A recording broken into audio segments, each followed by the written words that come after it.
Hello, good morning. I am so excited for this video because I'm finally going to get in the October spooky spirit, mood, vibe, whatever you want to call it. And I have a few books to choose from. A few as in I don't know, like 10. I talked about them all in my last video. I have an idea of what I want to read. So my options are Don't Let the Forest In by C.D. Drews, The God of the Woods by Liz Moore, The Buffalo Hunter Hunter by Stephen Graham Jones, Gone to See the Riverman by Christopher Triana, Blood Cruise, Matt Strandberg, Bury Our Bones in the Midnight Soil by V.E. Schwab, The Very Secret Society of Irregular Witches by Sangu Mandana, One Dark Window by Rachel Gillig, and Can't Spell Treason Without Tea by Rebecca Thorne. Now, I am coming out of just reading The Fellowship of the Ring, just finished that today. So I don't know if I want anything. I don't want anything too long, and I don't want anything that's going to take too much brain power. I don't think any of these are going to take too much brain power. I think I just basically I just need something simple. Maybe going something that's a bit more YA would do that for me. So maybe Don't Let the Forest In. That's the one I'm leaning toward because that's also not too long. I think that'll be a good palate cleanser. So I'm gonna get to reading and I will update you when I have stuff to say about the book.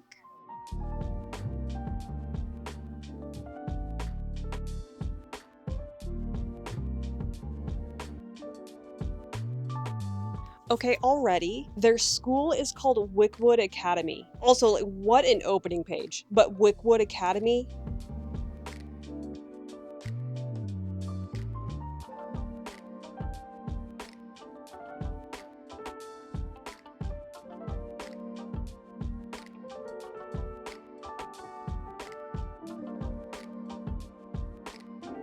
This is not helping. I'm afraid of the dark. That's the stuff I think about when I'm home alone. Hello, good morning. I have updates for Don't Let the Forest In. I am 40% through, so safe to say that it is pretty bingeable. Well, this is day 3 of reading it, and it's also not the longest book. I guess it makes sense that I'm 40% through, but it is very, very good so far. So we follow Andrew, and he's got a best friend named Thomas. School just started up again. They're seniors at this boarding school, and everybody around them are being very cryptic about what happened last year and something about the forest. I have no idea what this thing is. Everyone's just being super cryptic about it. But Andrew is a writer. He writes short horror stories. This is why Andrew and Thomas just fit so well together, because Thomas reads Andrew's stories and then Thomas illustrates them. He's an artist, so he draws really creepy monster pictures. Let me pour my tea. There are some parts in here that feel very high school, and it's kind of annoying. There's also a really shitty teacher. There are some quotes that have seriously just kind of given me the spine crawlies. I'm afraid of the dark. I think I mentioned that. There are some things that have happened that have really not helped that situation. This quote also made me a little bit uncomfortable. It was strange, Andrew thought, how when something moved in the dark, everyone's first instinct was to go inside and hide under the covers, as if monsters couldn't open doors and crawl into bed with you. No. I feel like there's just always something happening, and we're also getting to see Andrew kind of figure out his sexuality. I don't want to say too much of the plot. I don't want to accidentally spoil anything, so I'm not gonna say anything. So far, it's been really fun going in blind and seeing the illustrations in here. Oh my god, it's so cool. But it is Saturday, and I'm going to go to the market soon, and I'll talk to you when I have more updates.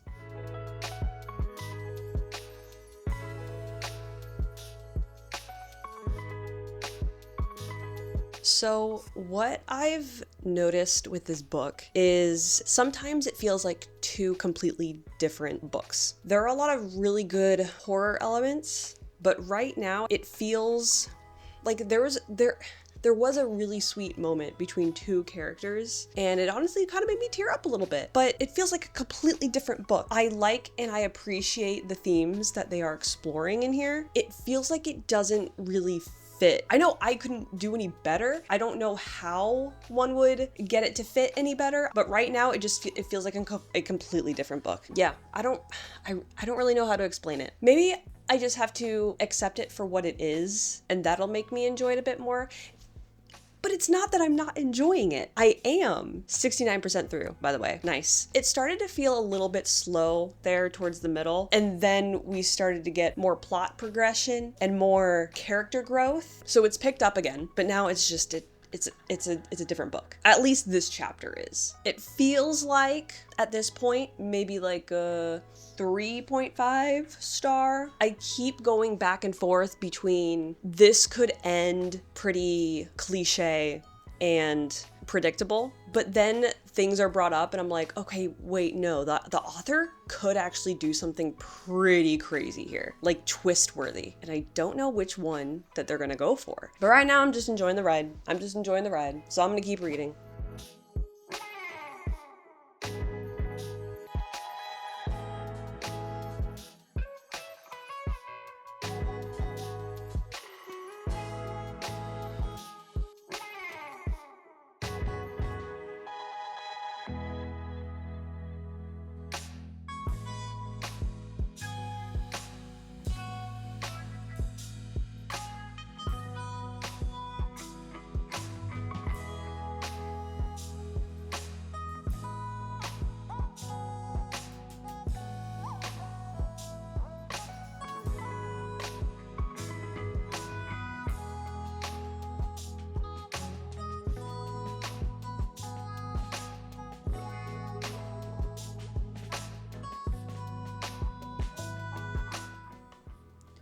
So C.G. Drews just did that. There's a lot to unpack here. And if you've read the book, then you know, or if you're going to read the book, then you will know. I caught on. Yeah, remember at the very beginning when I said this seemed like a good palate cleanser? I mean, in a way it was, but I wasn't expecting that. My rating's going up. This is a solid 4 stars for me. That was really good. I would also suggest looking at the trigger warnings for this book, because a lot of it is explained in a lot of detail. By the end, I was pleasantly surprised. This is a book where once you're done reading it, you want to reread it right after, and I'm kind of feeling that. There are so many emotions that I went through, and I honestly couldn't put it down. I read almost half of this book today in one sitting, basically, and that almost never happens. Usually if a chapter starts, I'm, picking up my phone, kind of getting distracted, wanting to go get food and to watch a YouTube video while I eat, but no, I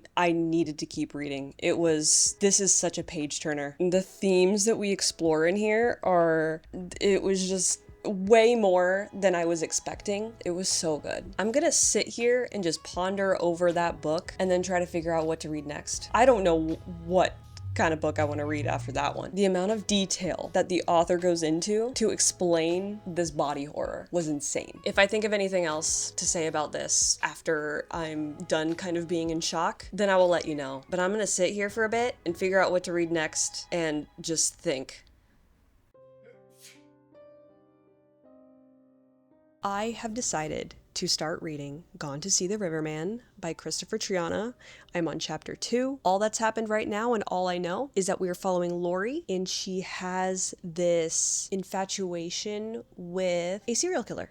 And she talks to him, and she visits him, and they write letters to each other. And now he is having her do things for him while he's in prison. I'm not sure where it's gonna go. It all seems a little cryptic right now, this quest that he has given her. But that's everything that's happened in chapter 1. So I feel kind of hooked already, and I'm excited to see where it goes.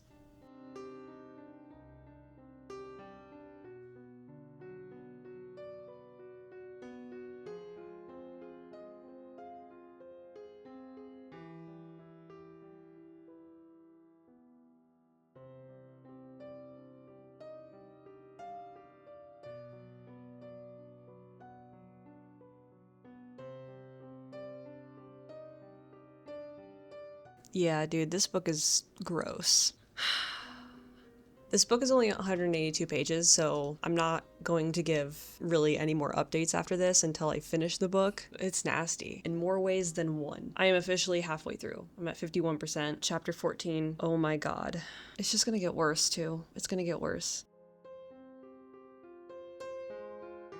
Hello, do I have a lot of reading updates? It's been a couple days since I've updated because I wasn't feeling good. First off, I finished Gone to See the Riverman, and my thoughts That was easily the darkest book I have ever read in my entire life. At one point, I almost wanted to DNF because it was so dark, but I needed the justice. I just needed to know what would happen at the end. Okay, so on top of finishing Gone to See the Riverman, I also started and finished Along the River of Flesh, which is the sequel to Gone to See the Riverman. And again, that one is just as dark, if not even more dark. Oh, again, it was like the same situation. Do I want to keep reading? But I need to know what happens. Oh, both of these books were so out there that I didn't even want to rate them. I didn't know what to rate them. It did a very good job at making me extremely uncomfortable. Christopher Triana, you did it. You succeeded in that.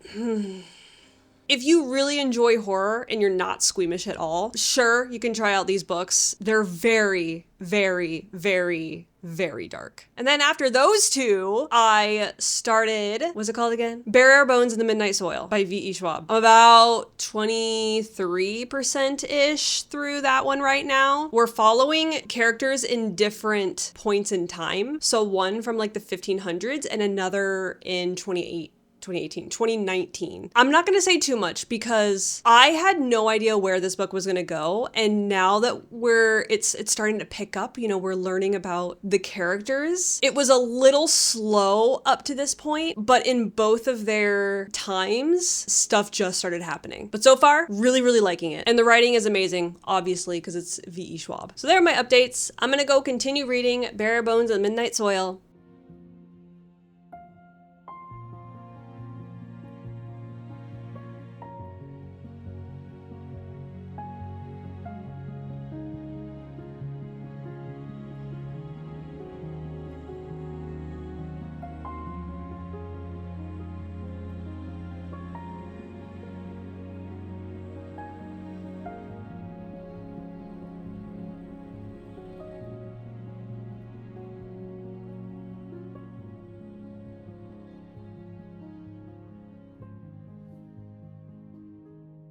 I just finished Bury Our Bones in the Midnight Soil. I really, really liked it. I ended up giving it 4 stars. I didn't like it as much as Addie LaRue, obviously, because I gave that one 5 stars. But for the October vibes, absolutely perfect. It was a very character-driven book, too. I'm learning that I prefer character-driven books, and if they're super long and we go in depth on a character's life, even better. There was like a tonal shift, or even I was feeling super stressed out with our character, or one of our characters, and I couldn't stop reading. This was a book that was very hard to put down. I've been on the right track lately. The past 4 books, I have just been flying through. It was so good. Our characters, I went through a roller coaster of emotions. The ending kind of threw me off. I wasn't really expecting it. I was on some things, but I'm glad it happened the way it did. When our character was breaking down her thoughts and feelings on what this person did to her, I'm like, okay, yeah, no, that makes sense. We just really took our time meandering,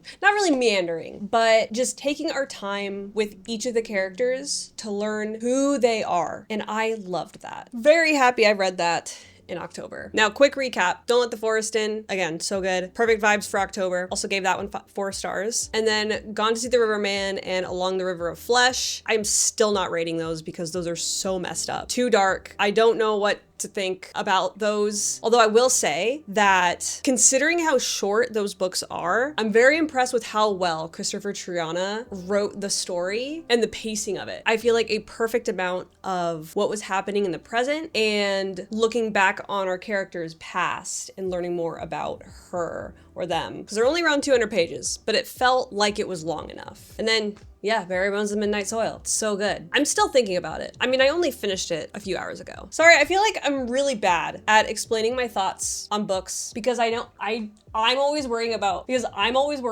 spoiling things, but I'll get better. But that was it for this video. I hope you enjoyed. Let me know if you've read any of these or if you're planning on reading any, or if there are any other fall books that you've been reading that are really, really good and you want to share your thoughts on them. And I will see you in the next video. Okay, goodbye.